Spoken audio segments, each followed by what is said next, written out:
Do-do-do-do-do. Do-do-do-do-do. Hi, good morning. Good morning. How was your sleep? It was amazing. Had a million dreams last night. 1 million? Yeah. Only peed once last night. I usually pee 2 or 3 times. So it's been good. Did you made it to the bathroom? Oh, yeah. That's good. There's not too many times I don't make it to the bathroom. Not too many times.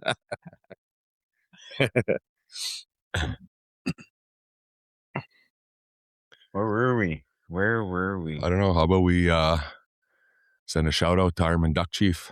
Sure. If you guys don't know who he is, check him out. He had a live show here last night in Brochet. He's on all music platforms. He's got some really good music and he's got a really amazing voice. Go check him out. Send him a shout out. Listen to his music, download it, share it. Is he paying you to say this? No. I just do that for my really good friends. You never. No, he was really good. He was awesome. really good, man. Like the energy was just like, hey, like everything that happened, I felt really good after that whole show. Yeah, we had a big barbecue and music, Armand, prizes, giveaways. Yeah, it was community last night. Yeah, it was really good. Hopefully more people come out tonight. Yeah. I'm looking forward to tonight's event too. That's wicked. So yeah, where do we leave off? I think we only got through three of 3 them. questions out of 10. Yeah. Talk too much, eh? Yeah. That's okay though. We have 35 years to get through 10 questions. That's true, I guess. When you put it like that. Well, maybe longer, but we don't know.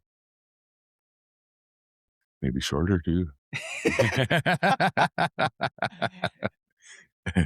Okay, number 4 is freedom. What does freedom truly mean to you? And what sacrifices have you had to make to create more freedom in your life? Freedom, when I first sobered up and started working in the mines, that's what I thought freedom was. Making more money, chasing that money dream, right? Chasing the money, chasing sobriety. I didn't really think about sobriety as freedom though. I thought about money as freedom back then, because I struggled my whole life with not having anything and not having a place to live, not having anything to my name. When I was in my addiction, I remember just having a backpack with like 3 pairs of clothes and not even a place to sleep. I used to wander around in the streets in Saskatoon. When I don't have anywhere to go, I'd wander around all night, all messed up on blow or whatever it was I was on, until the morning, until I could find somewhere to go. And, that went on for quite a few years like that. I just had like backpack. I think I had two or three pairs of clothes in there that I would cycle through. I'd wear one pair for a week, wear it, then change and wash the other pair. That's what my life was like. And I didn't really feel trapped in my addiction though. I felt free. When I think about my addiction, I struggled, but when we were talking about living in the moment yesterday, I was living in the moment. I was living for that day to party, to try and find drugs, to find booze, so like it wasn't like I necessarily was stressed out because I never thought about the future. My mind was only focused on the past, and that's what kept me sick, and that's what kept me struggling, right? So, so freedom to me when I sobered up was having more money, and I chased that dream. And having more money just meant having more bills for me. Having more money didn't necessarily mean having more things. I did get more things, but I was in more debt. I had to pay it, and then I had to start paying that off. So, freedom to me now is doing what we're doing now.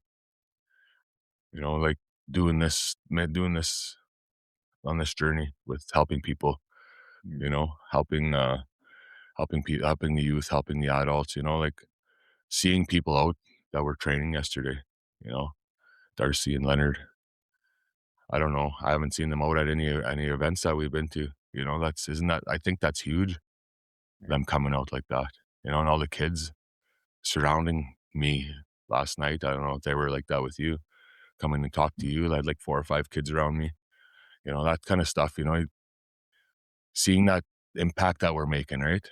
Mhm. Opening up these people to different things. So that's really nice. That's freedom to me now. It's like I said when we first met. How did I say that to you? Remember? Yeah. I want to be like you when I grow up. And you're like, what do you mean? Well, I don't want to work. And I was like, but when I said that, I was like, well, wait, I don't mean it that way. I just mean that, like what you're doing with your life is what I looked up to you when I first met you, and here we are, not even a year later, doing this together now, eh?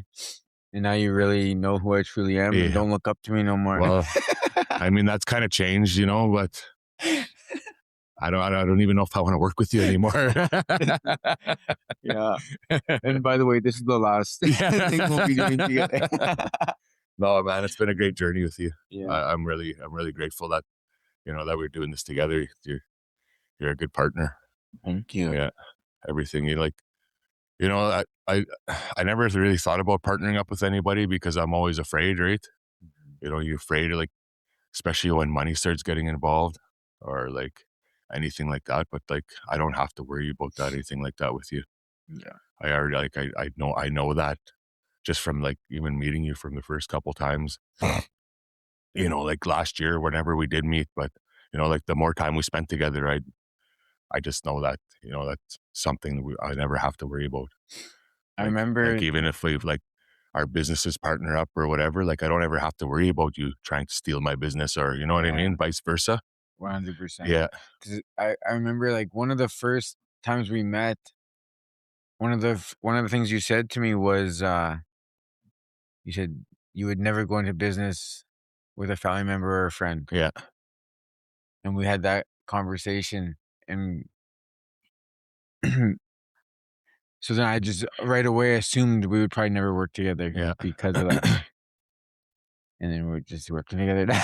Yeah. Just Well, pretty look, much like everything we do is I got a pretty good judge of character too with people, like especially like once you get to know people, you can kind of judge them. And but my mindset was in a different place too back then, because it's just like when I first started my business, one of the things my dad always told me was be careful who you get into business with. right. He That's said, yeah, interesting. my dad always told me that. He said, money changes people. And it's true. Yeah. It would change a lot of people. It changed me when I started making money. Not in a bad sense, but like, I tried to help people as much as I can, as I could. But it just like, as soon as money starts getting involved with some people, you start to make money. Like, that's why I didn't really want to partner up with anybody with my business because I was just like, I wasn't, I never took any of the money that I made. Everything that I made went right circle. I went in a circle right back to the business. So I didn't want to have somebody else come in that I had to pay Mm, and give more money or give money to, right? Or pay another bill to somebody that, that may or may not have worked out or whatever, right? So that's kind of why I just kind of did everything on my own now. But now that we're looking into that, I think it's going to be a great, yeah. especially that we're working together already. Yeah. It's going to be, we can do some great things together. All four of us, me, you, Demi, and Rochelle. Yeah. What about Royce? Nope.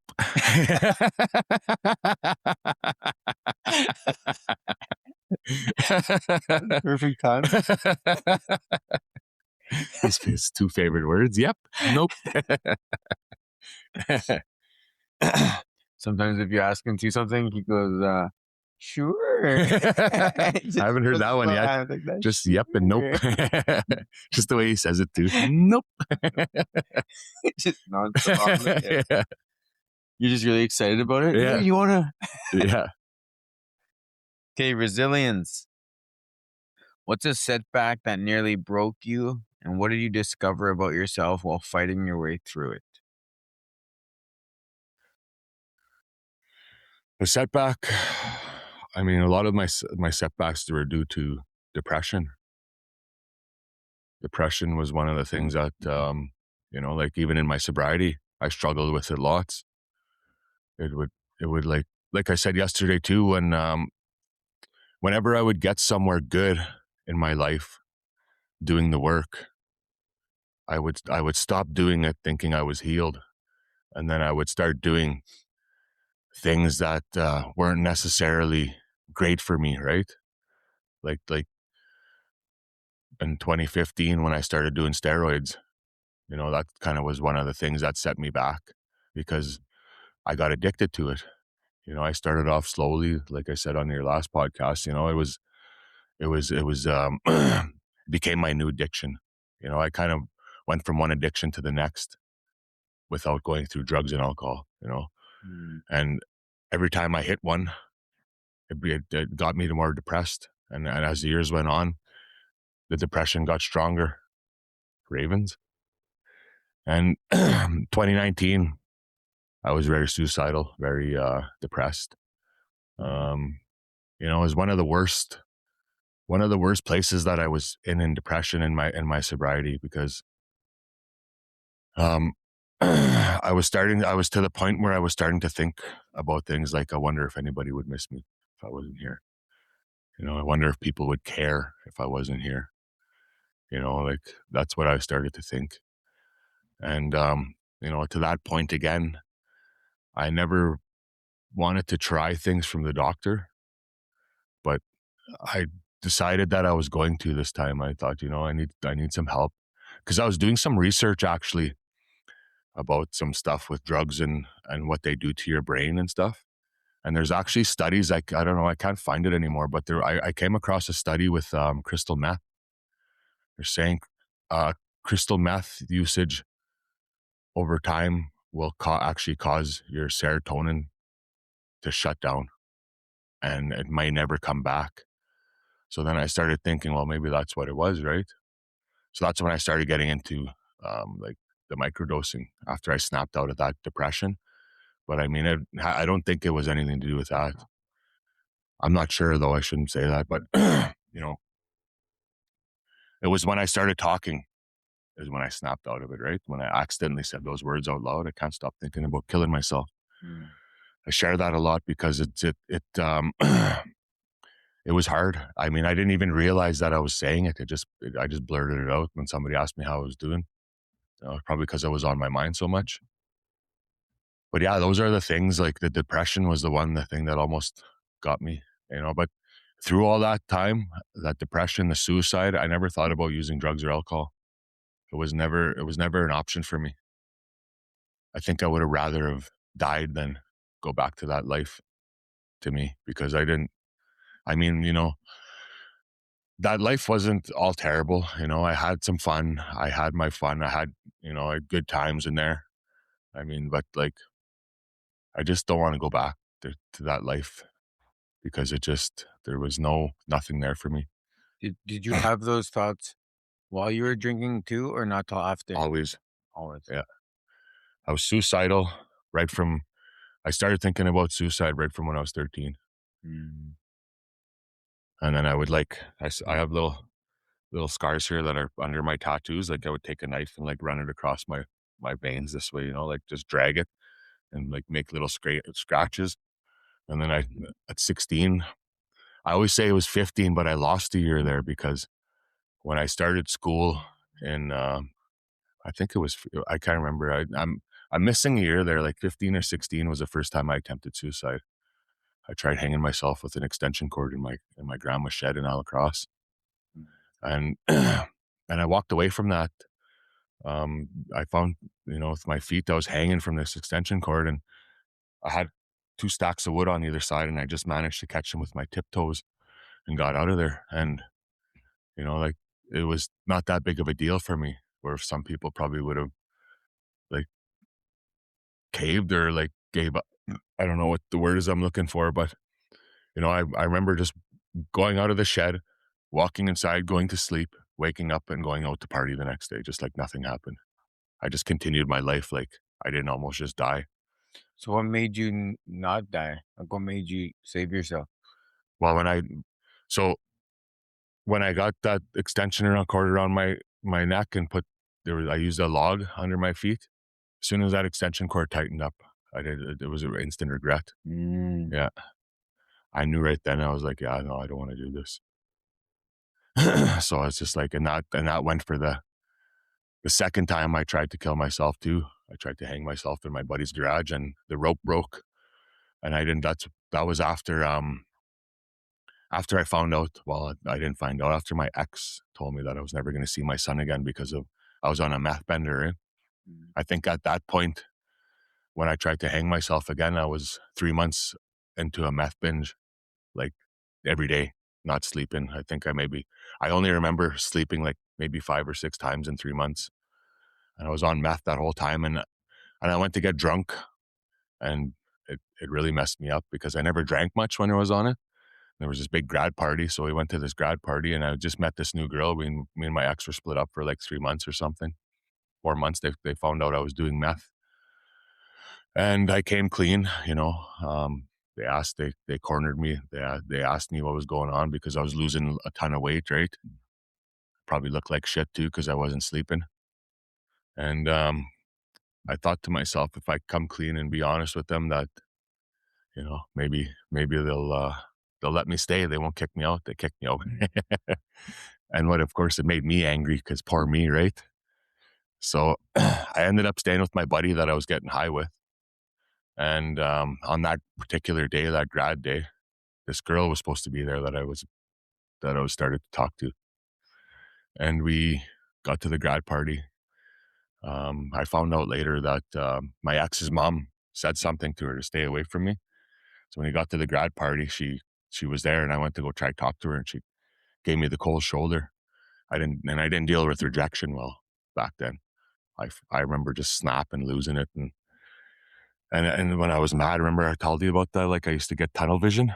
I could just see like, and all I could see was her face, and it was sunny out like how it is now, and everything went black, and all I could see was her face. But I didn't like. I was just like screaming like, "What the fuck?" Like like pissed off, like what the fuck happened, swearing at her, and then she had a cell phone in her hand. Remember this? That's when the cell phones started coming up, the Star Tax, the little. Yeah. So she had one of those, and I grabbed it from her. I called my boss, asked him for an advance, went and got that money, went to Drayton Valley, picked up another gram of meth, and on our way back, we stopped, got high. I was using IV at that time, and it was really messed up because like when I think about it, I didn't want to get the COVID shot, right? I don't I don't have anything against it. I just personally didn't want to do it. Same with like the flu shots and stuff. I don't get those done. But here I am shooting up with puddle water. Like I, you know what I mean? Like I just think about that. I think about that sometimes, and I'm like, like where's my mind? I was But like, yeah, that was a tough time, man. And that night went on, and that's when I tried calling her to talk to my son, and that's the night that they told me never going to see him again. mm, And so I was excited to be a father. I was excited, even though I was only 17, 18 when he was born. She was seven. I was 17 when she got pregnant, but I was excited and I was proud, and I wanted to be a good dad and a good parent. And I just ended up doing, what my mom did to me, walked away.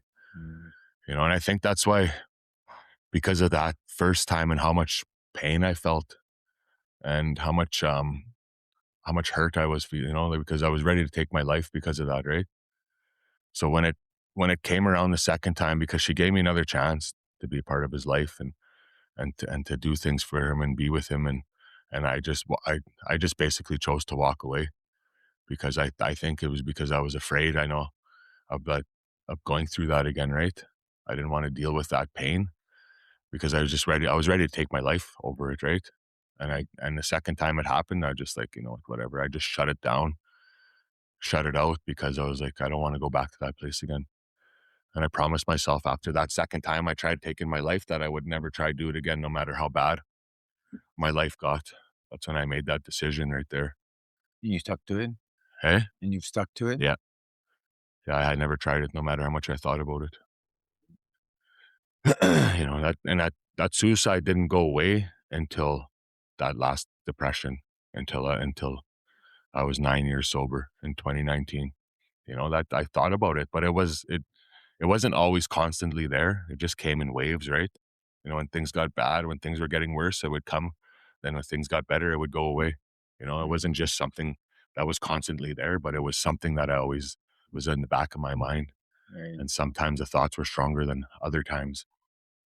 So, but I lived with it for so long that I thought it was normal.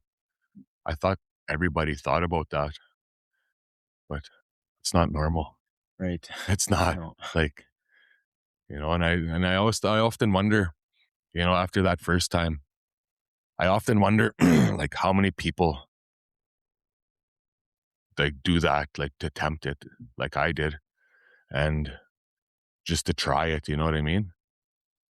Just to see, and then it was like, and then the acts actually end up succeeding, right. and that's what they just wanted to, Yeah. like I don't know if I'm saying I think explaining that I right, know. but Yeah, I think there's it probably happens often yeah, where like while it's happening, there's so much regret, yeah, or they're like, oh, I should yeah, have. or like they just want to try something, but then they like, somebody will take a handful of pills Yeah, and they're like, oh, let's just see what happens, but they're in a space where like they want to kill themselves, but they're not sure. So they just take some pills and then all of a sudden, it actually happens, right? Accidentally to them.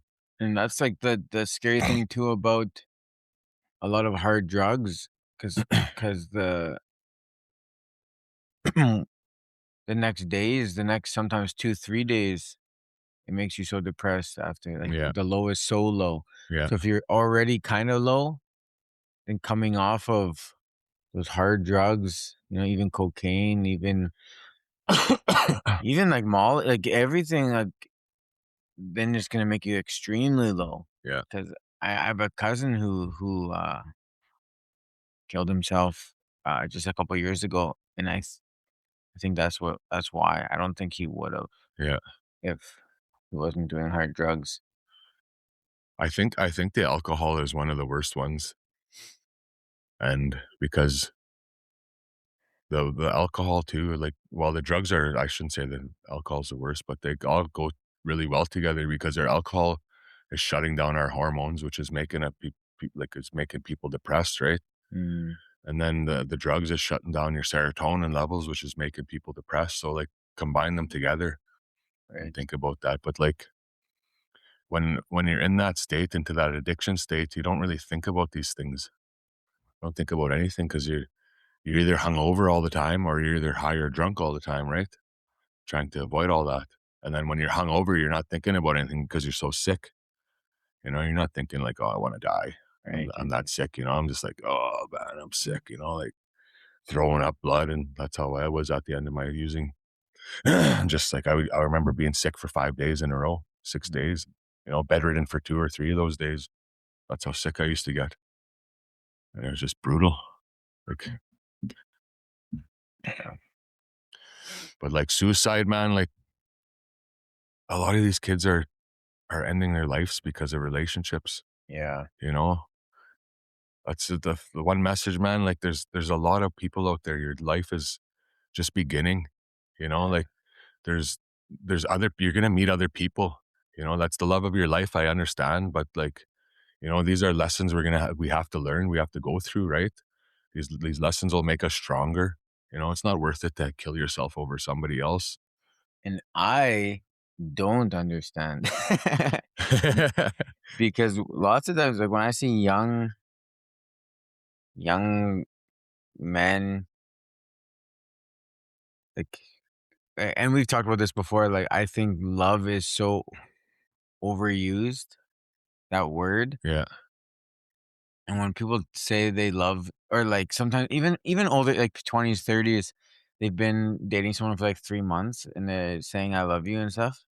And then I'm like, you love her? You know that? You love her? It's been 3 months. Like, you're in love with this person.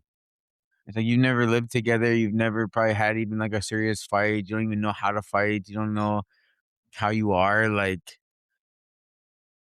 you're probably with each other like 2 3 hours yeah. every couple of nights. Like, you love this person? Are you sure? And it's like it's the that's the love of your life in 3 months. Yeah, And it's interesting to me because I know when people haven't actually experienced love. like they've gone through like the ups and downs. They've like battled things together. They've gone through like hardships. They've grown together. They've changed together and have stuck with each other.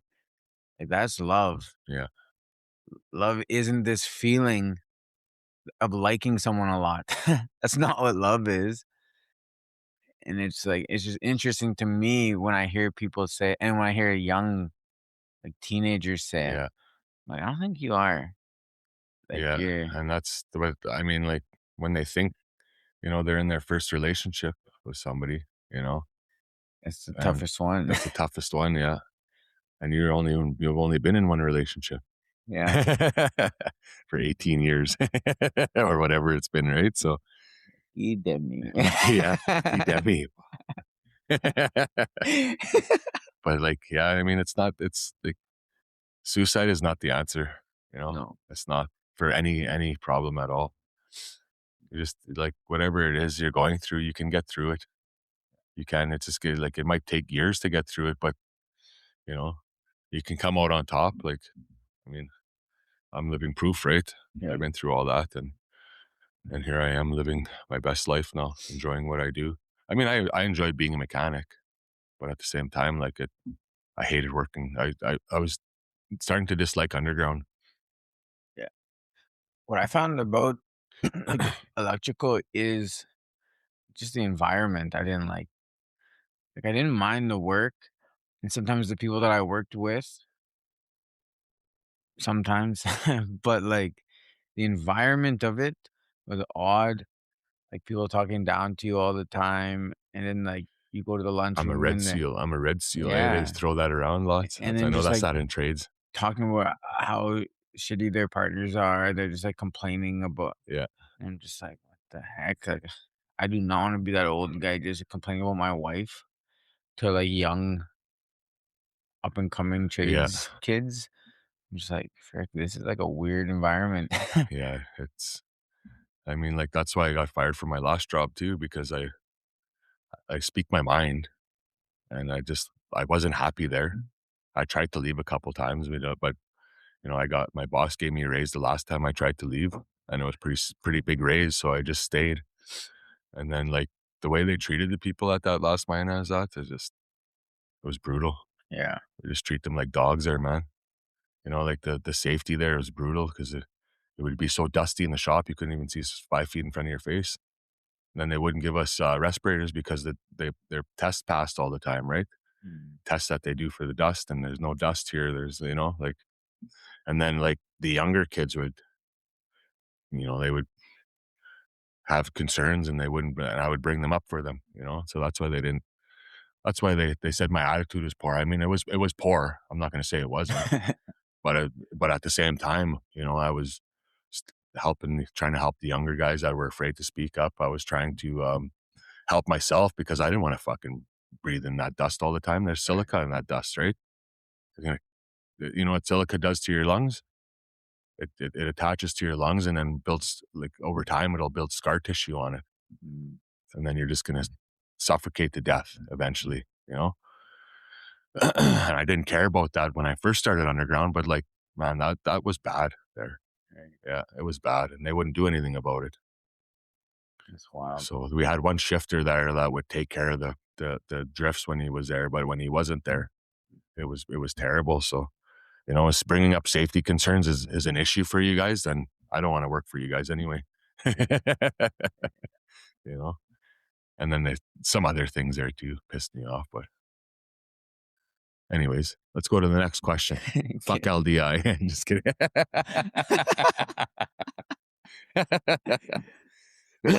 Discipline.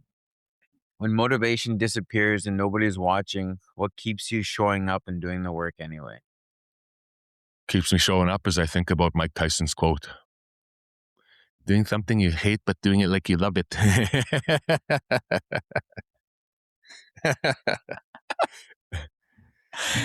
No, that's the way that I look at life now is I took something from that I learned in NA and AA and treatment. Worrying about today, doing what you can for today to change your life, not worrying about the past, not thinking about the future. I mean, ultimately, we got to set goals, but we set those goals and we don't think like we think about them, but we try not to like stress out about them, right? But what keeps me going is like training for me now is not like I'm not really into it as much as I used to be right now, but I just keep doing it because I know it helps me. Um, I have to force myself to go some days, and just for that day, I focus on that day when I wake up. I think, okay, I got to go to the gym today, even though I don't want to. Right? I just focus on what I can do for myself that day to make myself feel better. That's where my discipline comes from. I don't worry about what I did or didn't do yesterday, or what I got to do tomorrow to make myself feel better. I focus on what I can do and what I can change today. That's how I look at discipline for myself, because that ultimately that day is what's the most important thing, right? Like today. So what are we going to do today to make ourselves feel better? We're going to go over and train some women, some men, and then we're going to work on ourselves in there too at the same time, right? That's what we can do today. And that's what, like we talked about again yesterday, was living in the moment. And, that's going back to the addiction side when I said, I was truly living in the moment back then in my addiction. I was only worried about what I was going to do, the same thing, right? That drug and alcohol, I was only worried about that day, trying to get it.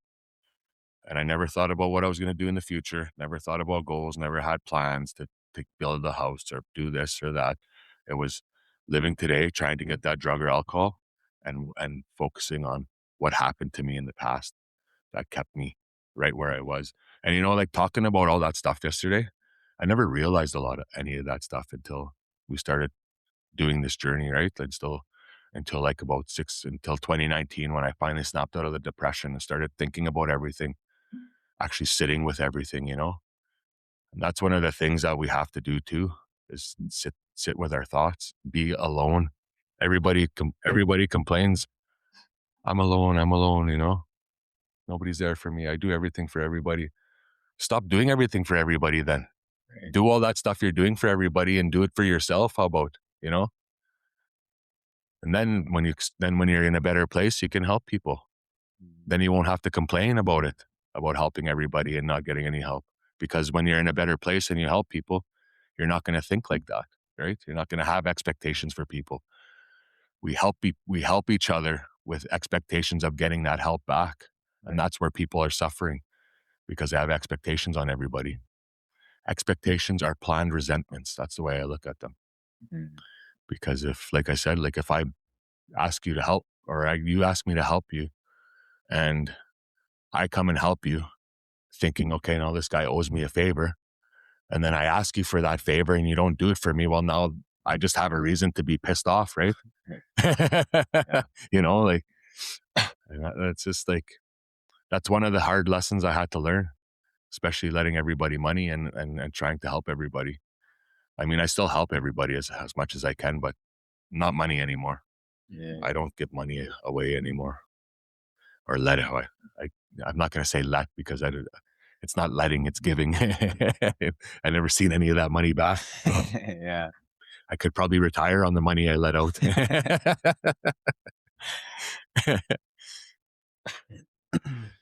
But It's good. yeah, I like that. I think about that too lots. That there's end to it. yeah, Yeah. Just being able to give. Just be a giver. yeah. Just be a giver. If that's what you want to do, just give. Don't. And don't it's like there's givers and there's takers. Yeah. And if you're a giver, you're gonna meet a lot of takers. 100%. And that's fine. Yeah, It's fine. Because you're gonna meet a lot of givers as well. And then you're gonna build a circle of givers eventually. yeah, And it's just gonna take time. But like let takers take, you know, just make sure that you're not in a deficit in any area yeah, of your life, like mentally, spiritually, financially. Don't let them take till it's like hurting you, but it's like put yourself in a position where maybe you can be taken from a little bit, like yeah. just have an overflow of resources. so that you can give and you can be a person who is just like not harmed by Yeah. that. Be a giver with boundaries. Yeah, that Set too. boundaries. Yeah. We have to have boundaries Yeah, because like and don't if someone does take advantage of you, yeah, it's not like you're gonna just keep going into that situation yeah. and then like keep getting taken advantage of. Or like maybe you do, but like Well, don't. If you do, don't. if you don't have boundaries, you're guaranteed you're Right. 100% gonna get taken advantage of. And it's like for me, it's like, okay, this person did this. I don't think less of this person. Yeah, And I might still hang out with this person, but now there's just that little boundary where it's like, okay, I know that this person's like this. yeah, And like that's gonna take like time from me, which might take time from my family. So like, boom, there's that boundary, yeah. you know. And it doesn't mean like I hate this person now, you know. It's like I know I That's just like I know this about this person now, and I still like this person, and I still like hanging out with them. Just like in this one area, we can't yeah. be doing that. That's the way I think a lot of things are now is people just hate each other Yeah, they just look after they for get ways. wronged once, eh? Yeah, I mean, certain people to me, like if they do stuff to me, then yeah, I'll cut people off. yeah, I cut people off, no problem. I don't care if you're my family or like how long we were together. If if something happened like if you knew you were doing it, and that's I don't even say anything to people, or even if people come after me with like like try to call me down and stuff. I just like it doesn't bother me. Like right. I don't care like what you think about me anymore. you know, it's just like when I talked about my sponsor. So one of the things that happened was I don't know why I tested this. So just like he was so I was with this girl before I met Rochelle, and they became good friends. And then he would call me and be like, hey, yeah, Kristen's a really great girl, blah blah blah. She's this and that, and I'm helping her build her business, helping her build her with name and stuff like this for her business and all this stuff, right? And then one day I was like, because he was writing a book too at the same time, right? And one day I was like, maybe I can help, maybe I can, because I thought about writing a book after he was writing his book. So I was like, I was like, I want to see what this guy, see if he helps me, like the way he's helping my ex girlfriend. I wanted to see what kind of person he was, right? So when I messaged him, I said, "Hey man, I was thinking about writing a book too, but I don't know how to write my story out. I wonder if you can help me with that. I'm too busy. I can't do it. I got no time." I was like, "Okay, perfect." And that was the last time I talked to him. Mm, Like you have time to go help women right. change their lives, and you know what I mean? Do this and do that. And then when it comes to your actual friends, you have no time for them. Somebody who's actually looked up to you as as a sponsee who's taking advice from you, And then yeah, he like about a week later, he messaged me and was like, "Okay, about that thing, how do you want to do?" I was like, "Don't worry about it." He must have thought about it all week, eh? Just like yeah, and then I never talked to him again because of that. Right. So there's certain things like that, right? Like I could have forgave him, but at that time I wasn't in a forgiving place. Have you forgiven him now? I've forgiven him yet, but I still don't really Yeah. talk. I wouldn't go out of my way to talk to him or anything, right? Yeah, yeah, yeah. But I just like I don't know, man. I just the way he answered too, you know, it, it really bothered me. So I brush you off kind yeah, of. big time, big time. Because he was like he's a life coach too, and he does all this stuff. Yeah. So, but like He could have even been like, like this week isn't a good week, yeah, but let's come back to this next week. but it was just like no, I'm Yeah. too busy. Right. Yeah. Yeah. So that's I'll cut people off. I don't care. Like I said, I don't care if it's my family. Yeah. I like Me if too, you man. piss me off, man, or like if you're gonna keep coming at me with stupid stuff, I'll just delete and block you and never talk to you again. It doesn't bother me.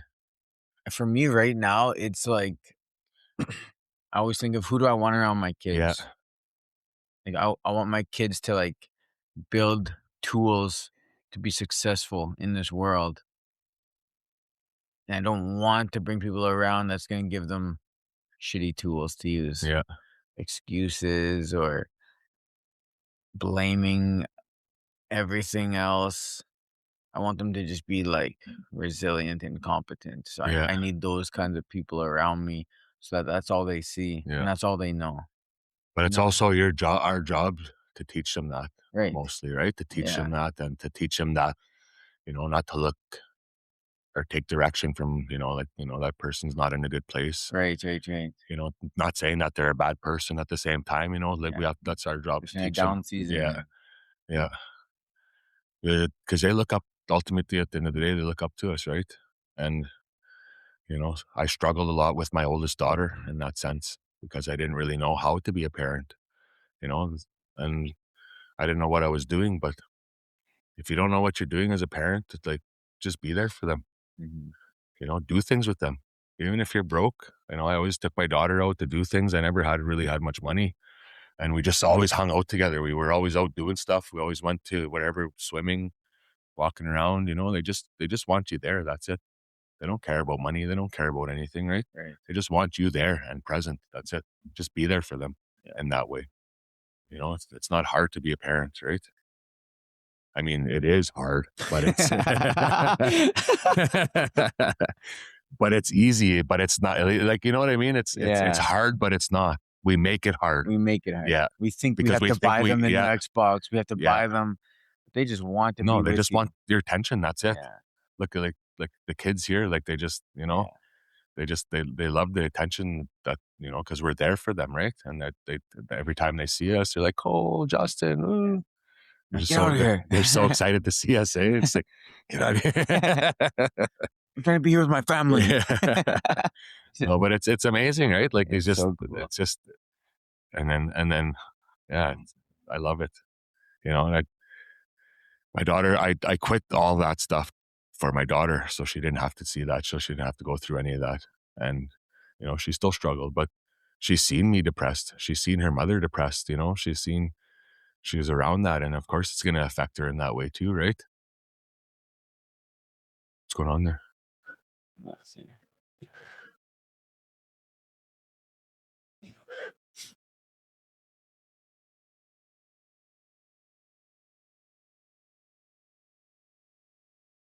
Just wanna check and make sure, if Oliver's coming still. Oh, it's 8 o'clock, right? Yeah. Did he message you? No. Oh, I think he's going to bail again. I You feel like, think? yeah. You think he's nervous a bit? I don't know. I don't know if he's nervous, but he's.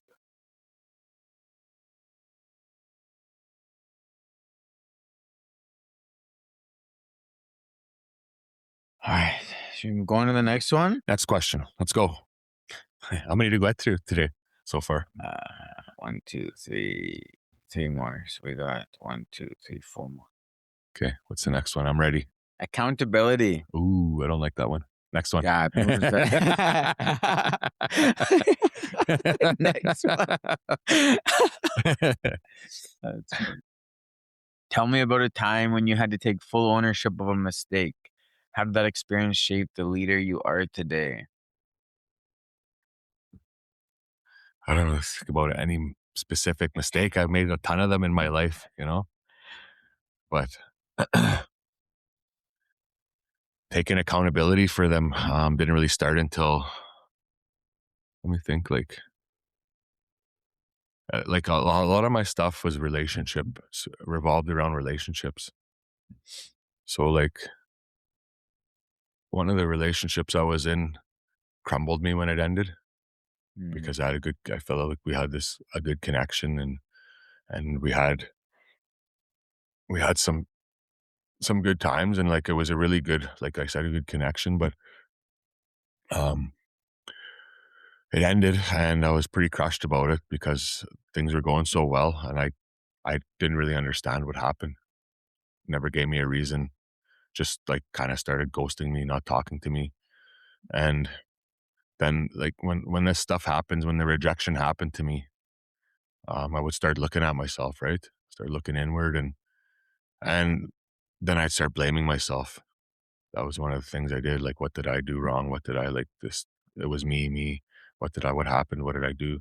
And at that particular time was when I reached out to my mother, and she kind of told me some stuff, but like I just asked her, like, is there anything you can tell me, like what happened to me back then, because I blocked out a lot of my childhood, right? My trauma response. I didn't know. I remember like my stepfather abusing me and us as children, and I remember him be abusing my mom, but my mom told me that at that time that she was actually doing it to us too, abusing us. And I mean that made sense, but I still feel like there's something missing from that, like there's more to it. Why would I block? Because I don't know. Everybody's different, I guess, but I know some people that still remember stuff like that, right? The abuse and stuff. But so that's when I like kind of slowly started taking accountability about that, and I started understanding what was going on with me a little more. And when I started like that's when I kind of started making my amends with some of the people. Like when I would run into them, this one girl I dated, you know, what I would do is I would go from one relationship, and when I was done with that relationship, I would start talking to another person, a woman before I ended that relationship. So I'd already have somebody lined up right before I ended it because I didn't want to be alone. And so that was just some of the things that like when I started to make my amends and started realizing what was actually going on with me, that the abandonment after I did the steps, I found out about the abandonment issues and why I felt the way I did, why I was afraid of love, why I was actually seizing up and not being able to keep being that person that I wanted to be, right? Or that I was in the early stages of these relationships.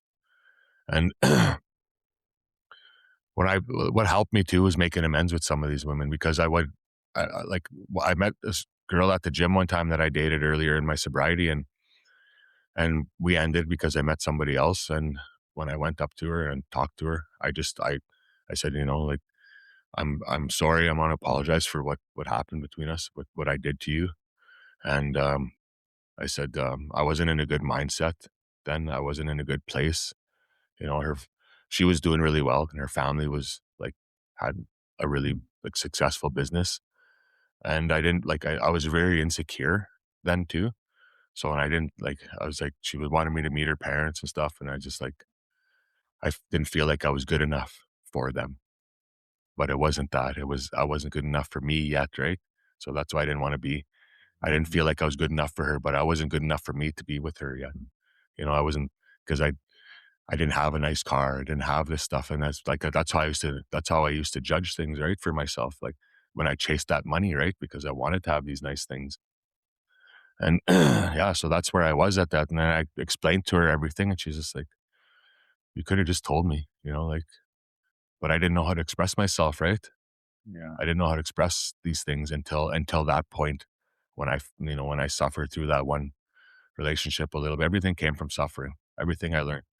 So every time I suffered, I would sit down and think about things, and that's what I try to tell people. Sit with it. And a lot of people don't want to do that. And a lot of people suffer from loneliness because I think they're suffering from their own minds. And when they're with people, they're not suffering that way. And that's how I was. When I was alone, I was lonely because I was in my own head. When I was around people, I wasn't lonely because now we were, you're visiting, hanging out, looking outwards, right? You're not thinking about these things anymore. And I think that's where a lot of loneliness comes from. But we need to learn how to be alone. We need to learn how to do things alone. We need to do like that's what I had to do that. I had to go for, be by myself. And I never really was by myself, but like I was always in a relationship, but like they started going to long distance relationships. So I got to be alone that way, Mm. have to do things myself that way, right? So that's where I got to be alone. And then in between relationships, yeah, it was hard, but accountability came with suffering, learning, sitting with your thoughts, sitting with everything, trying to figure everything out, trying to understand, looking at what my part was and everything. It takes it. That's another thing I had to learn is it takes two people to do things, right? Yeah. One person can't start an argument and be in an argument. It takes two people. Like the other person has to engage. If you just shut it down right now, like if somebody talking shit about me, I just shut it down. I don't even acknowledge it. I don't even like give it attention. And it doesn't go anywhere. They Yeah. can just keep talking shit to whoever they want at, Yeah. like it takes two people to do everything. It Right. takes two people to be in a relationship, two people to pay the bills, two people to start a fight, two people to fix it. Like it's a relationship in every way, whether it's good or bad, but it Mhm. always takes two people. Yeah. It's easy to like when I think about myself, like I don't even know if people talk behind my back or say shit about me or like it's just not something I care about. Exactly. It's like Yeah. let them, you know. Yeah. It's like maybe people are saying stuff about me, like, but how little I think about that and Yeah. how little I care. It's like if like a rumor started about me, it's like what can I do? Like Yeah. it's not. I know it's not true. So it's like that's who cares? Like why fuel it? And then like I always think like if you defend like you kind of look guilty, 100%. So it's just like just let it happen and just be you, That's and the the people around the people who love you are gonna love you no matter what, and the people who hate you are gonna use that to hate you no yeah. matter what. So it's like it didn't change anything. It's just who That's cares? that's the thing about talking shit is like 75% of the time, let's say that those people talking shit are actually talking the truth. And that's why people chase them to defend themselves. Right. Because like, how dare you talk about me? How dare you tell the truth about me, right? Yeah, yeah, yeah. I mean, that's what it was for me, Right. like stuff happening and I was doing stuff behind people's backs and they found out and, you know, but like at the same time, man, it took me so long to get through all that shit, like to get away from that stuff. Like, like I always tell people, it took me 38 years to love myself. I don't give a shit what you think about me Mhm. anymore. You know, I cared too much about what people thought about me. I cared too much about how I treated people, like trying to make people happy all the time. And you'll never succeed in that life too. It's the same as like your expectations. Trying to make people happy, you'll never make somebody happy all the time. It doesn't matter how much you love them, how much they love you. You're always gonna fight, Right. right? But it's like 38 years it took me to be okay with myself. You Mm. want to talk shit? Go ahead. I don't care. Like, but that's another one of the things that we struggle with, right? A lot of people is like talking shit about each other. That's another big one that's causing suffering Right. right now in our lives. And, and I just try to tell people, like, just let it go. Don't let people get to you. Just let them talk. If people come up to you, like what I started doing with people was when they were coming and be like, "Hey man, I heard this." I'll be like, "I don't care. Yeah. I don't want to hear it. Go tell somebody else." Like, like now I'm like, "Oh, what did you hear?" If somebody said it, like, "Well, what did you hear?" Like I'm excited to just hear what It's a people are. fun thing to do is to say when someone comes and says that, I heard about this person, then you just say something good about that person. Like say, "Oh, really? I heard this," and then you say something like super positive about them, Yeah. and then see what they say after that. Because it's just like, When I used to say Guillaume, that's my buddy Justin, his clothing line. But that's what I used to say when people would talk shit about people. I'd be like, Guillaume, let them live their yeah, lives. it's like everyone's. It's just like that quote. Like everyone's a villain to somebody. Yeah. Everyone's a hero to somebody. Yeah. And it's just like because like the world revolves around you, depending on the situation, this person is the worst Yeah. because like maybe they made you feel some kind of way. And maybe they were just having a bad day that day. And that's the only thing you experienced of this person Yeah. was their bad day. But that person's actually helping thousands of people every day. Now you're walking around talking shit about this person who had one bad And day. trying to bandwagon everybody against Yeah. them. And it's just like you don't know. You Yeah. don't know what other people are going through or why they're or maybe your situation just brought up like this trauma that they haven't quite dealt with yet, and that's why they acted like that.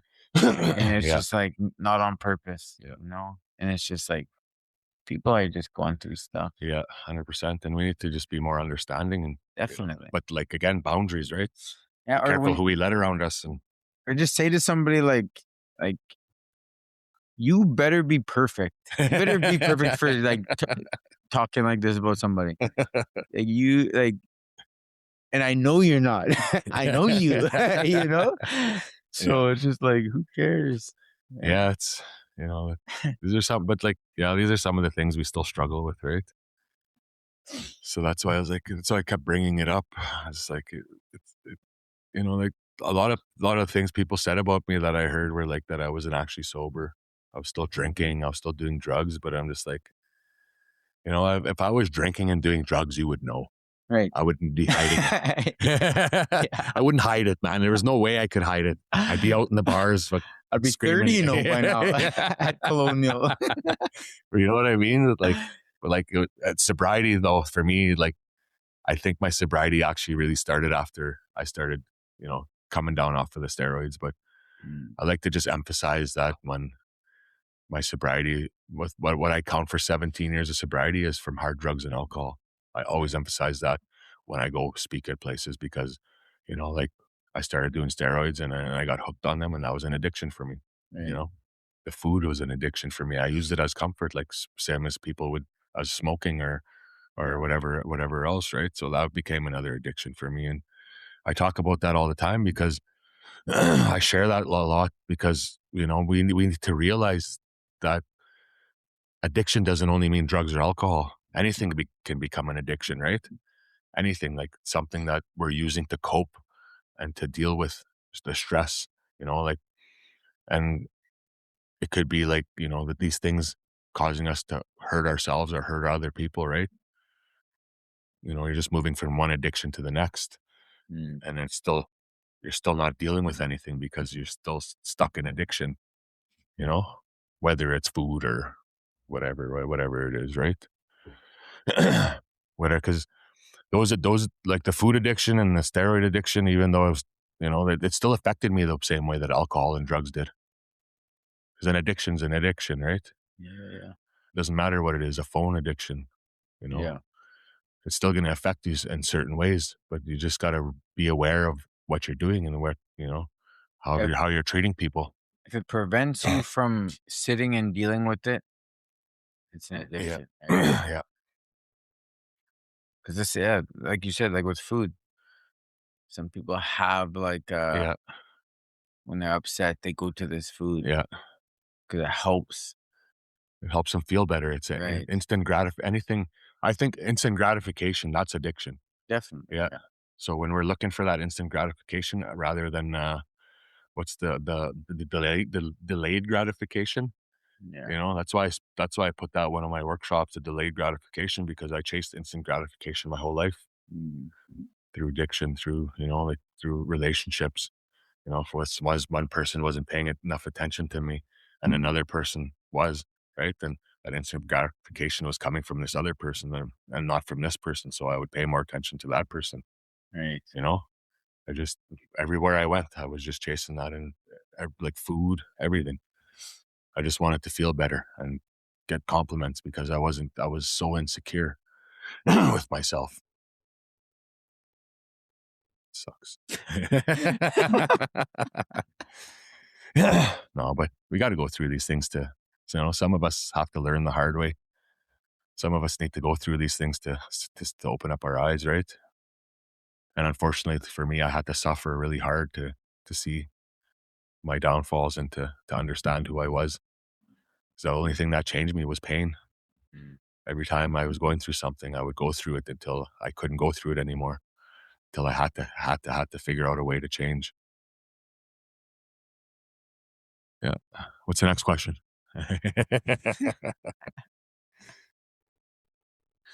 Next. uh, positive impact.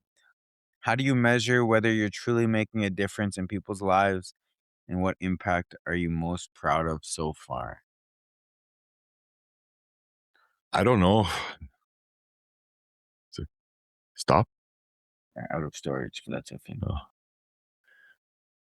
just gonna keep going? Yeah. Heck yeah. Okay, the positive impact, I don't really, like, think about that, like, right now we're making a positive, like, now I know we're making a positive impact here, but, like, when I just help somebody once or, like, I don't really think about positive impacts that way.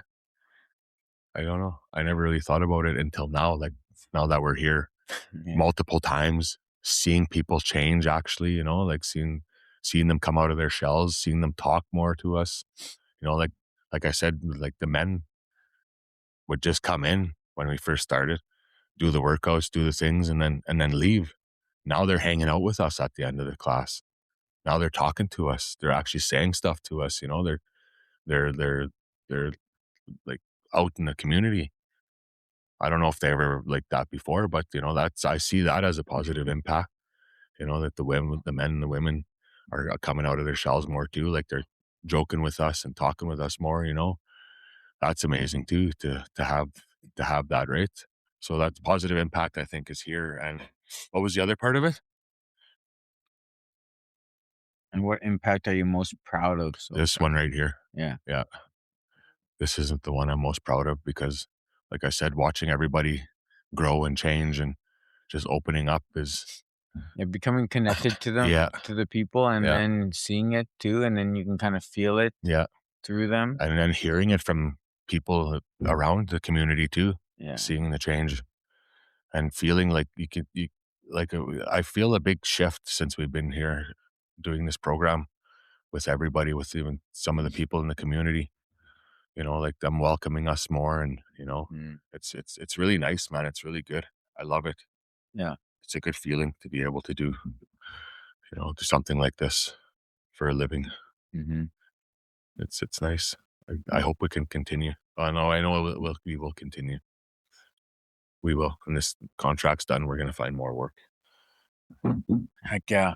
This is cool, man. Yeah. It's a good, I'm glad I met you. When do I benefit in this friendship? I've been carrying you this whole time. No, like I'm actually grateful. I'm really grateful that you came with me with this because like I never trained people before, right? And like groups of people, and you Right. have, so you had that experience, and that I learned a lot from you when we first started doing this together. Mm. I was just grateful that I had you here with me to help me with all this stuff, and yeah, everything worked out really good. Yeah. Yeah, Yeah. It's been fun, man. yeah, It's been good, man. It's cool too, like, cause like we both have our strengths, yeah, so it's like it's nice that our strengths are different too. Like mhm, we have a lot of similar strengths, but then we have ones that we just differ in. So it's nice to be able to like learn and just like step back sometimes and just watch and learn and um vice versa. yeah. So it's a good. That's one of the best things is that we're learning from each other. Yeah. We're able to take advice from each other without getting pissy or upset, like, Yeah. "Well, maybe you should do this." "Well, fuck you, I don't wanna do that." But you know what I mean? Like, that's the way we work so good together too, because 'cause we're able to take advice from each other or Yeah. take, what's that?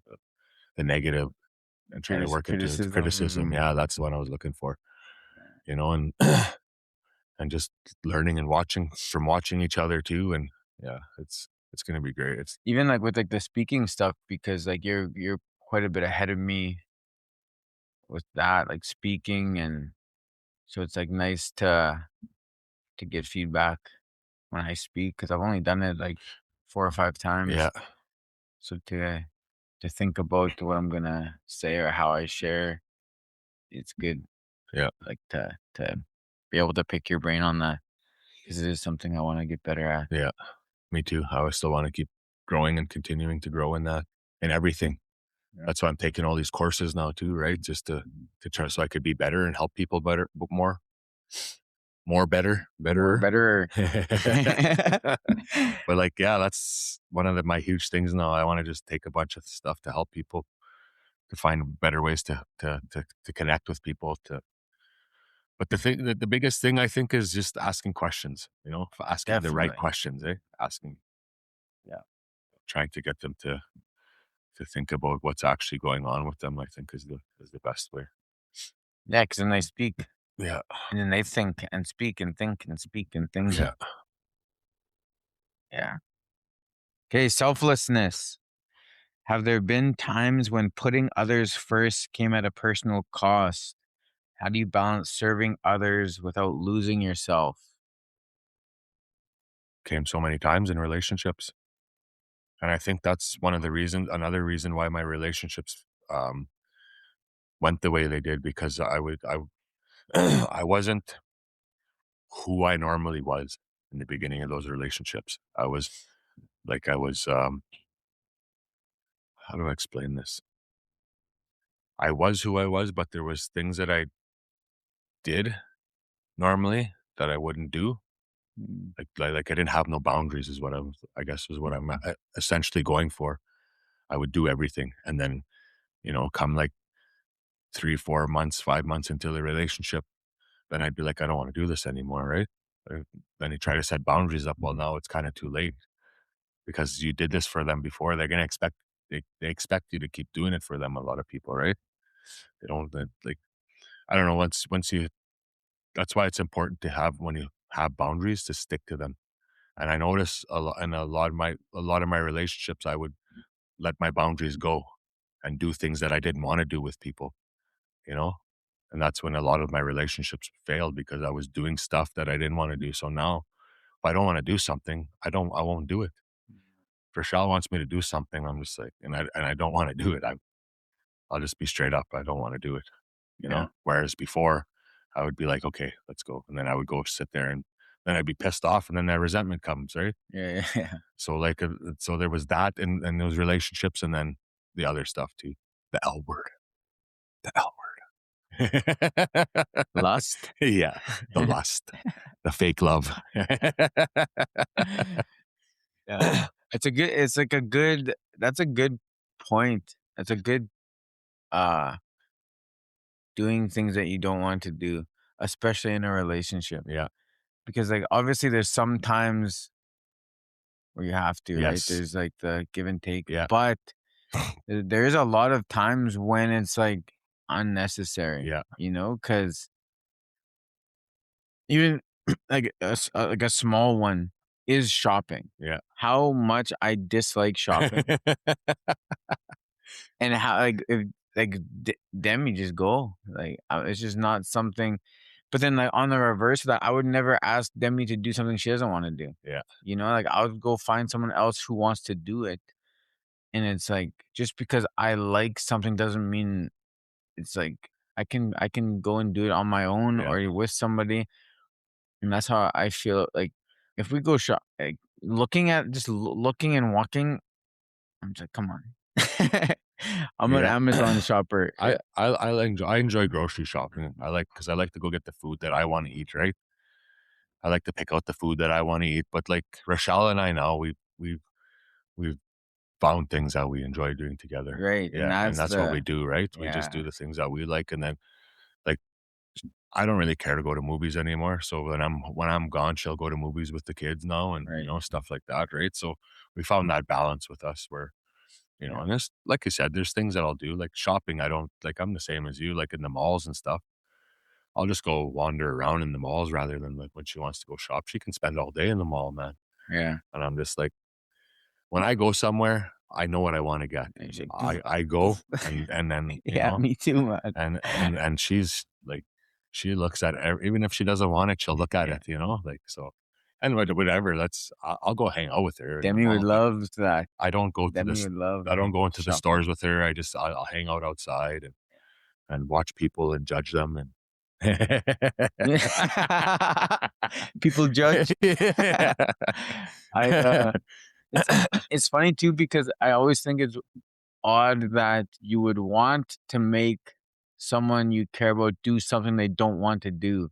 It's like Yeah, if you know, like let's say like running, like if Demi hated running, why would I ask her to come running with me? Don't you love me? Or like and Yeah. then guilt her into it just because I like it and she doesn't. Yeah.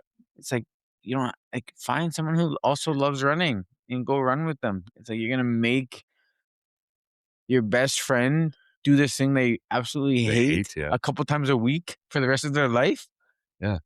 or on the flip side of that, because like I don't dance, like, and I never really danced my whole life, and Demi always loved dancing, you know, so then she would just dance with like her friends, with my friend, like, but then there's people who are like, don't dance with other guys, but then it's like, so now this thing that Demi loves to do, and I won't do it with her because I don't really like dancing. And now she just can't do it ever again because of like my jealousy or whatever. She can dance alone. Just kidding. So like we would go out and I would like she would just dance with our friends and Yeah. stuff and like have a blast. And it's like I think lots of people wouldn't do that. And people would say, "Why are you letting her dance with that guy?" Right. And people would say that to Yeah. me. And I'm like, well, I'm just gonna take this thing she loves from her forever because I don't do it or I won't do it. It's like that's kind of odd. Yeah. It's like she loves dancing. And I'm like, I don't care for it. So now she just can never do this thing she loves ever again because it's not with me, you know? That's the thing. Just find things you guys like to do together, right? Yeah. Grow together. Sometimes I do things that I don't want to do, but like I Yeah. don't have that resentment there anymore. Right. I don't say, "Fuck, remember that time you made me go do that? Why don't you do this with me?" Ruined my life. Yeah. That was the worst day of my life. But All right, last one. Being a lifelong learner. What's a belief you held strongly 10 years ago that you've completely changed your mind about? And what taught you that lesson?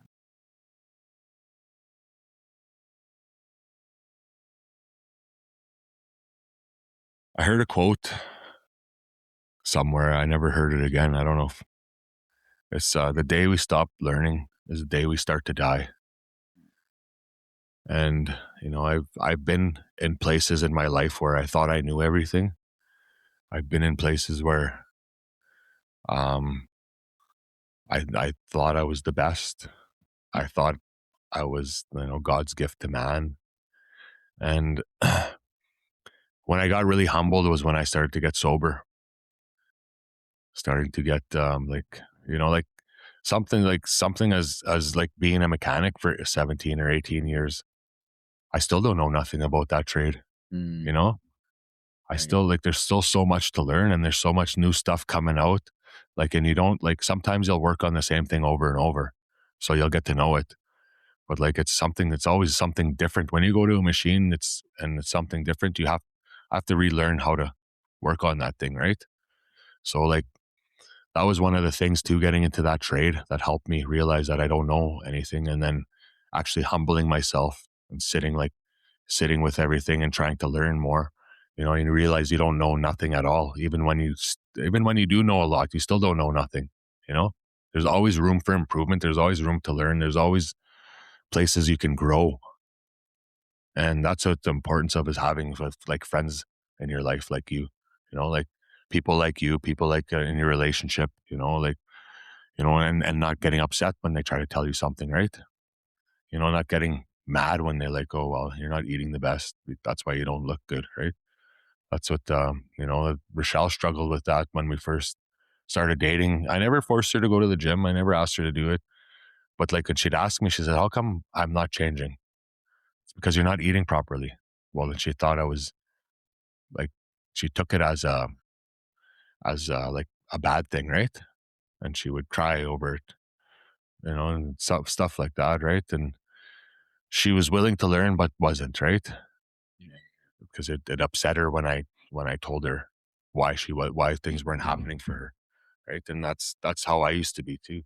And when I thought I knew everything and somebody challenged me, the intimidation came out, right? That's because I didn't want to look dumb, right? If people challenged me, I didn't want to look dumb, so I would flip out on them to take it off, take it away from that, right? Take it away from that topic.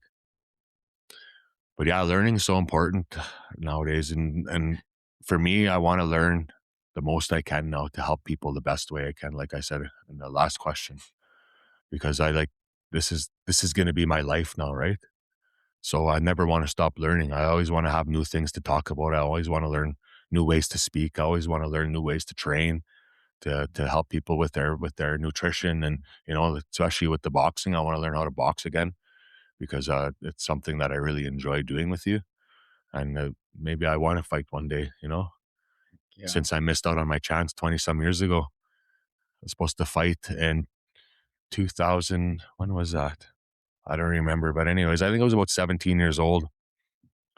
And the guy that I was 205 pounds, and the guy I was fighting was 195 pounds. I think he was like 6'4" or something, tall guy. And I went out for a beer. I got a fight in the morning. I'll just have one drink. I couldn't have one drink back then. Mm, So I ended up getting drunk all weekend. And then I felt so shitty for missing the fight that I never went back to boxing again. wild. Yeah, I felt because I felt so bad, like I let my coach down, and Yeah. I just like I didn't want to see his face. I didn't want to like face him. I felt so bad, so I never went back again. But it was a good tool to learn. It helped me Mm, in a lot of ways, deal with stuff then. And it's funny though because like when all the stuff that I've been through, like I was in treatment when I was 13. And when I grew up and went to treatment again when I was 26 or 27, whatever it was, I forgot all about treatment. I didn't know where to start for help. I didn't know where to go. I didn't know how to get help because I forgot about all these things that helped me, right? Even the boxing, like same as going to the gym does for me now. That's what boxing did for me then. Was I still an alcoholic? Yeah, of course, but like I was happier, right? I was happier because I was going to this boxing 3 times a week. I was doing better mentally a little bit, it was helping me. So yeah, it's I want to keep learning. I never want to stop learning. And I heard my uncle say to me once, he told me to, because I used to say, I know, I know, I know. He told me to shut the fuck up. You don't know fuck all. I'm 44 years old and you're just a fucking kid, he said, and I still don't know fuck all, he said. yeah. That's kind of the moment there. But then, I forgot about it like I did everything else, right? But when I came into my sobriety, it popped back up in my mind. And it's still stuck there to this day. That's what, and that's what it like we go back to the trades.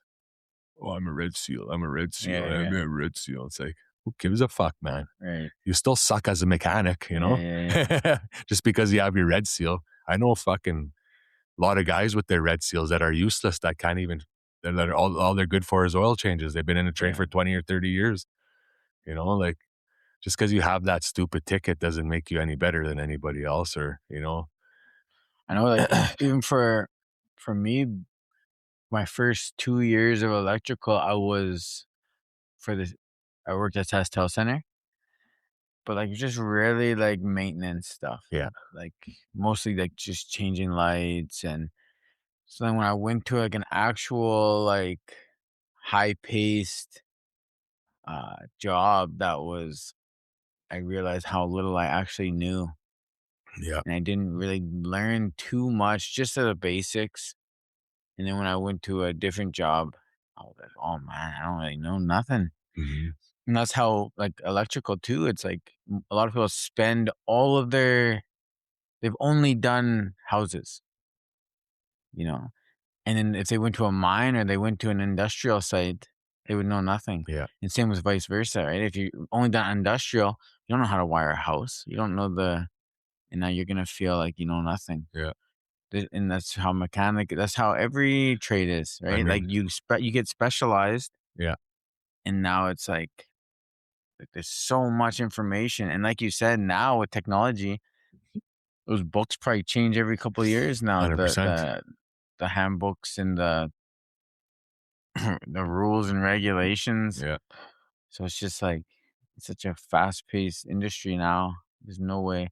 And if you could just walk around life understanding that you know nothing, just be open, even the things you know, just be open to new ideas. Yeah, Like, especially if like it's working for that person, even if it's something that you thought was completely wrong, and maybe it is, but like, well, how is this person making it work? yeah. There's probably something in there that they're doing.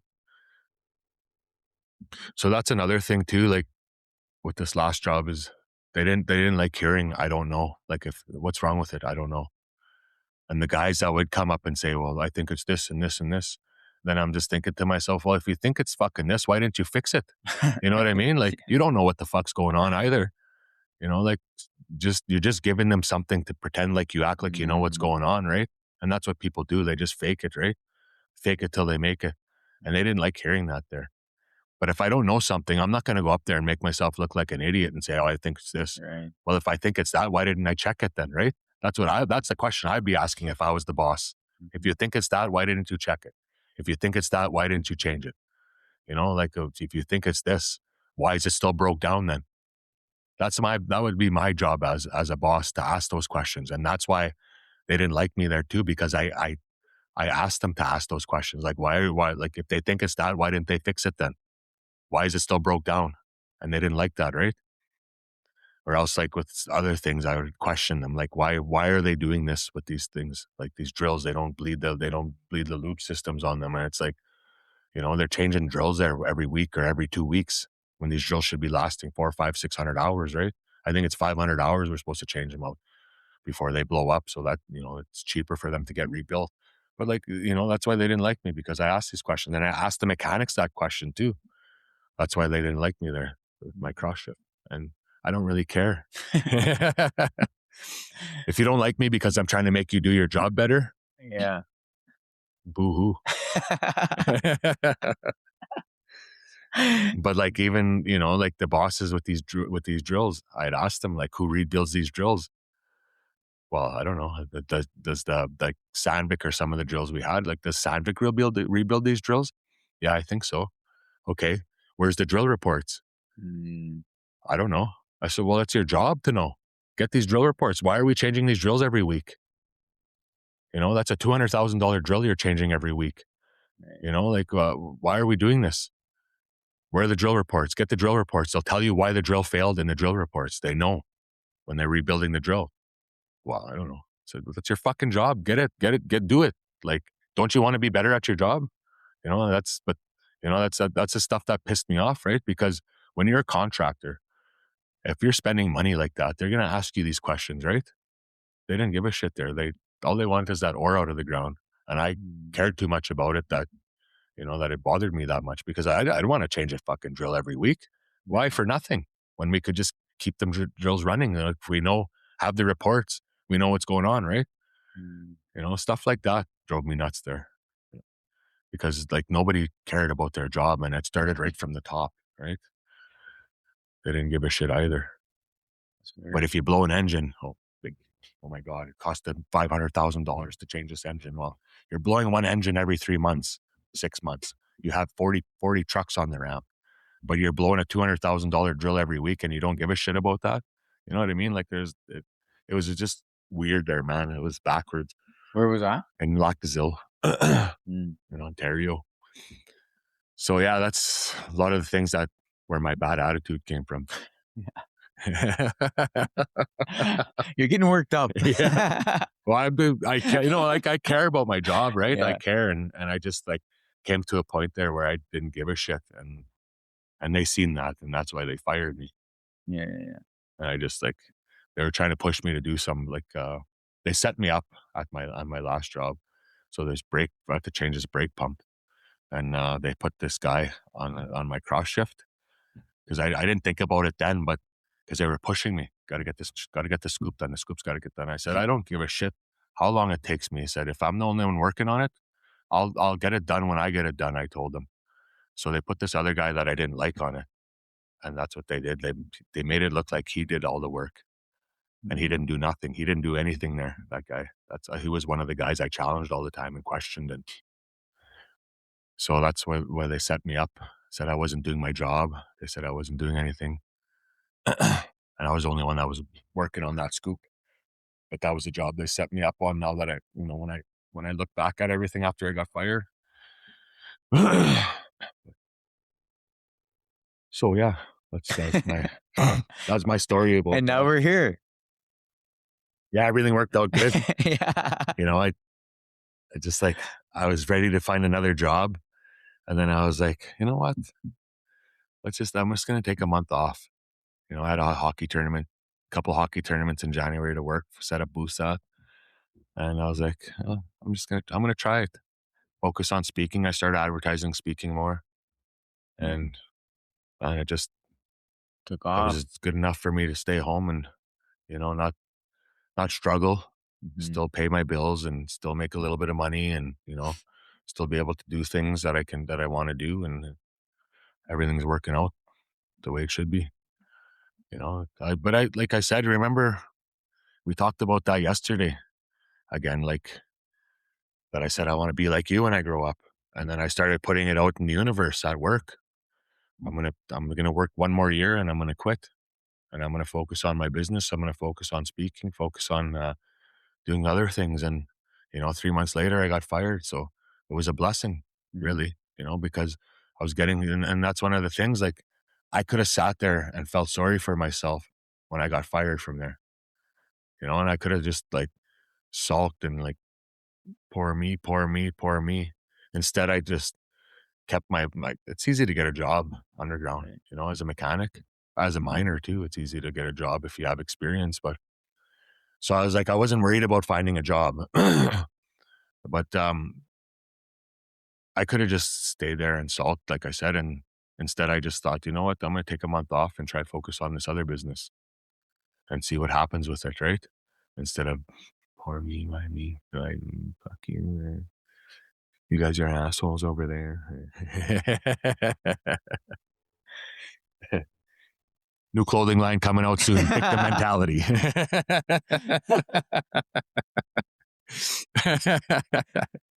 Okay, so that was all 10. I got one more question here. Bonus question. Bonus question. Ooh. Looking at these 10 values together: family, leadership, fatherhood, freedom, resilience, discipline, accountability, positive impact, selflessness, and learning, which one has been the hardest for you to live consistently and why?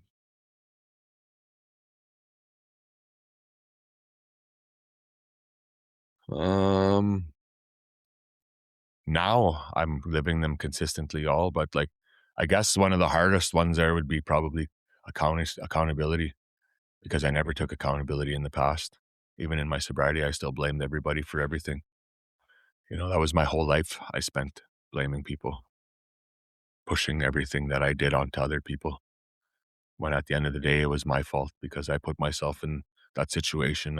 You know what I mean? Like, even like with fighting people, I would pick on people. I'd push people all night, and when they came to fight me, and after we'd fight, I'd be, I don't know why he did that to me. You know what I mean?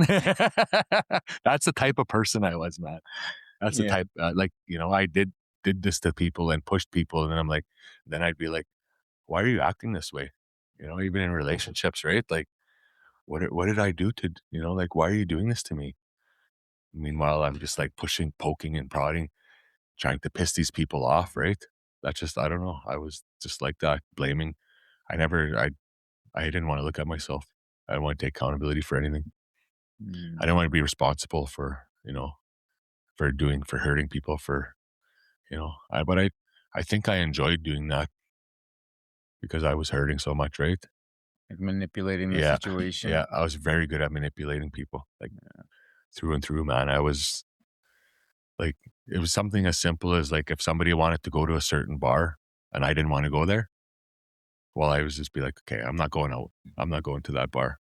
They're like, okay, well, let's go to the bar you want to go to then, right? That's how good I was at manipulating people. Mm. And I guess people wanted me around, that they would change what they wanted to do for me. Even I didn't have no money when we when we were going out, but I still got my way, right? And that's how good I was at manipulating. Like when I wanted to go to Chianti. Yeah. Touche, touche. Still master manipulator. It's good though because it's nice because accountability is freeing.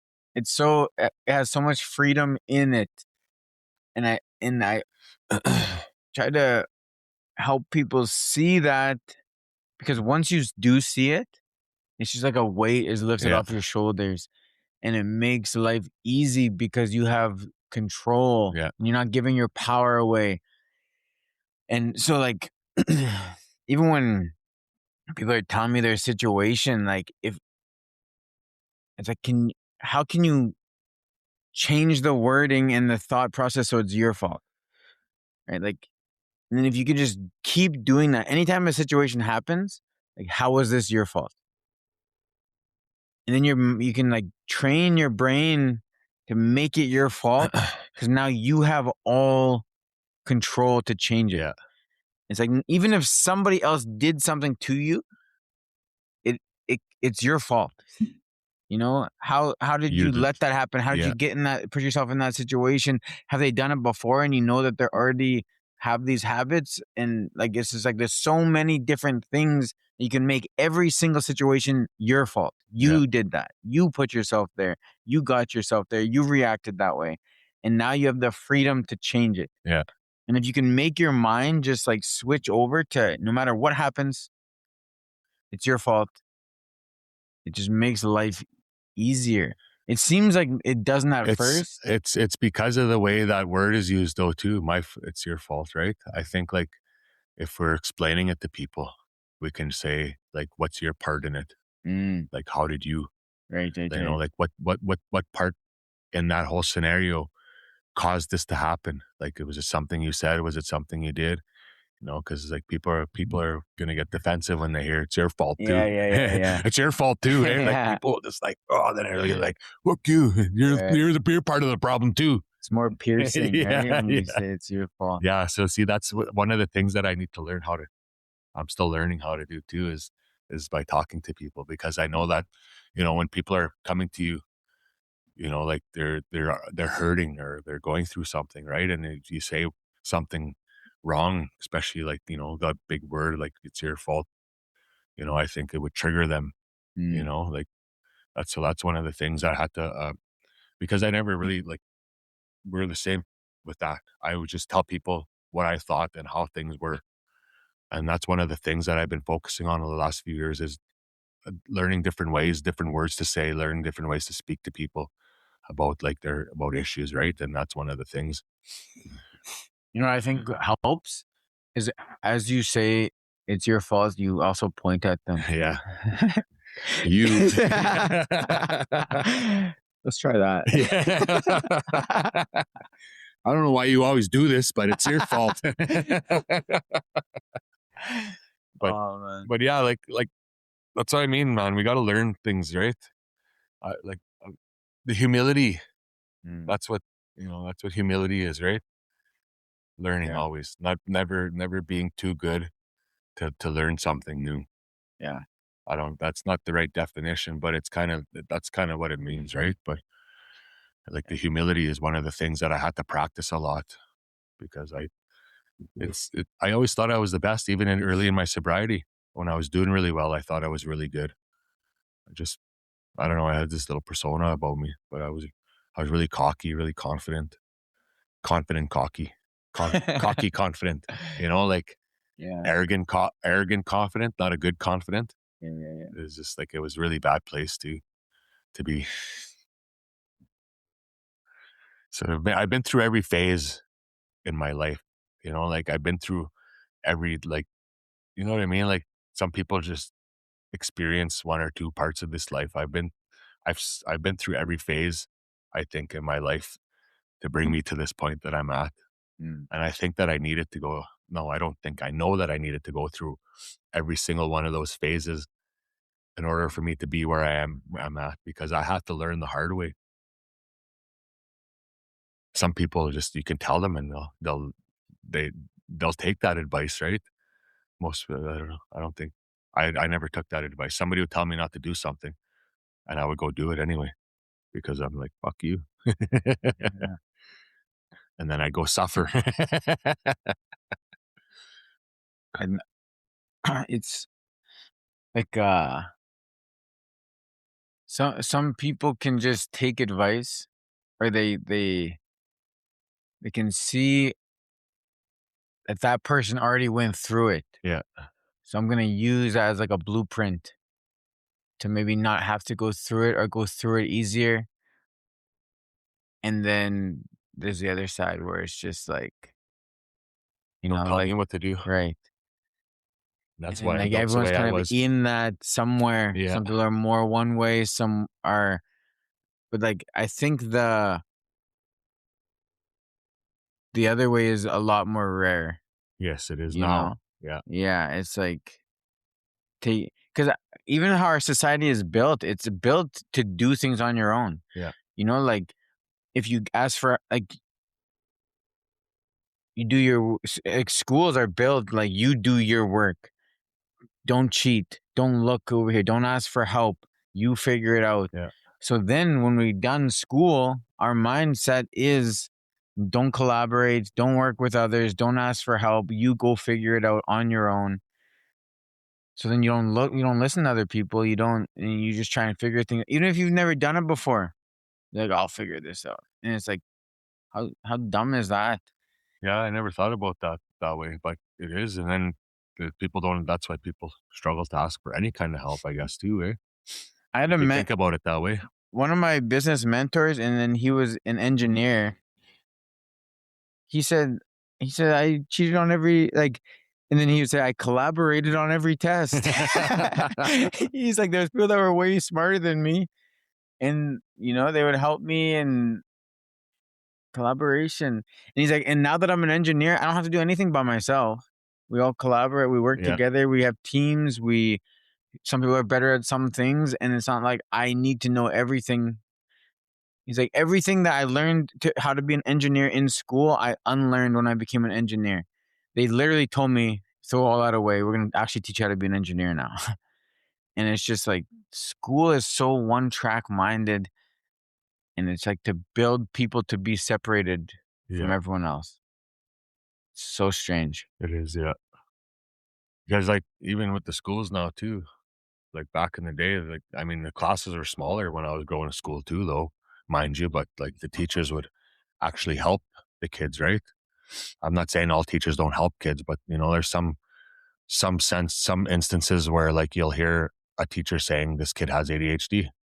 Mm, Like, teachers are diagnosing these kids now, right. and, then, maybe that kid just needs a little extra help. Maybe that kid needs maybe something's going on at home with that kid, or, like, there could be anything, right? You don't know, like, go Maybe sitting in sit a desk for yeah, 8 hours a day is unnatural. hopped up on sugar, Yeah. like, the kids are eating a lot of processed food now, a lot of sugars, right? Like, it just ADHD seems to be the huge thing that, like, I mean, if you're experienced, if you're trained to diagnose people, yeah, okay, but, like, I Yeah. mean, you see these kids every day, I get it. But at the same time, it's like, you're not a doctor. Right. Why do teachers get to diagnose these kids now? Yeah. Like, and why aren't the doctors saying, like, what are you feeding your kids? Yeah, Like, I fixing bet the you, root of the problem yes, instead of Band-Aid yeah, patching it with giving them a medication. medication that's probably going to make things worse if it's just from sugar, right? Right. Or from bad food or whatever, right? I don't know. Just like using alcohol and drugs to cover up your Yes. doesn't like that's exactly the same thing Yeah. over here. Like mental health and physical health. It's like it's the same. It's Yeah. like we just use this Band-Aid cover up so we don't have to feel what we're feeling Yeah. and figure out the issues at the root. It's just like Yeah. cover it. Well, this cover it. medication isn't working. Let's try this one. Yeah. Well, this one isn't working. Let's try this one. Like, it's Wow. that's one of the things, like, why it's so important, like, why I'm so happy to be doing this is to teach people about nutrition, like, and be eating better. Like, and you don't have to eat, like, if you're like, you don't have to eat like a bodybuilder or like whatever, right? Just having healthier choices, Mm. staying away from processed food, sugary foods. Like, it doesn't mean don't have sugar ever in your life. have sugar, but just, limit it, be aware of it, be careful, don't overdo it, stuff like that, right? And then, getting all these helping these people change, their get their goals, reach their goals with their body and changes and stuff, It's amazing being able to do that, and I'm like helping somebody get off their medication, their diabetes medication. I'm not saying that eating good for everybody is going to help their diabetes either, Right. but that one particular person, it did help their sugar come down from 19 down to like 4, 5. Mm, So like, like why aren't we trying these things? But I don't know, like we think it's really weird because people will listen to a doctor no matter what they tell them, right? And I'm always like, why? Like, I'll always question people when they're on medication and be like, what? Have you tried this? Have you tried this? And they're like, no, the doctor said this. And I'm just like, okay, well, why don't you try it just to see what happens? yeah. Like, I mean, like when I wasn't doing good, I tried to do it like with my stomach. I tried everything. I tried cutting out this certain foods, and then I finally figured out it was a protein powder. Mm, The one thing that I enjoy because I like drinking protein powder. It's easy to get the protein in with that, right? So now I gotta actually eat 5 meals a day. But like these are things that I never gave up on my stomach. It's been like 3, 4 years, 5 years. I've been having these issues, bloated and constipated and shit like that. And I just kept trying different things. And every time I switched protein powders, now that I think about it, it would be okay for a little while. And then it would start happening again. Then I would think it's mm, the food. But then mind you, I wasn't eating the best too, right? And every time I would eat out, like when I eat out in certain restaurants too, it fucks up my stomach. I don't know what it is, maybe the oil they use or something. But right, right, right. so between the protein powder and that, and then being backed up, every time I ate something, it inflamed me more, inflamed my stomach more. So like it just, there's a way to fix everything. I know I've seen a study. I was doing some research and I seen a study about our illnesses. They all start in our gut, they say, because ultimately what, you got, think about this. One thing I thought about is when you're backed up, you got all this food in your stomach, in your intestines, and it's just sitting there rotting, and then it's going to cause problems with your bowels and everything, right? Your stomach, your intestines. So you just have rotting food essentially sitting inside you. And then what it's going to cause problems, right? Mm, They say our stomach is, how do you say, I don't know how they said that. I can't remember. Stomach and the brain are connected. The stomach and the body are connected. right. Yeah. So they said that's what that research said. Every disease or every sickness that's coming is some, they say it's related to the stomach. Makes sense though. Yeah. Anyways, I think we should end it with that, eh? Okay. I think I'm done.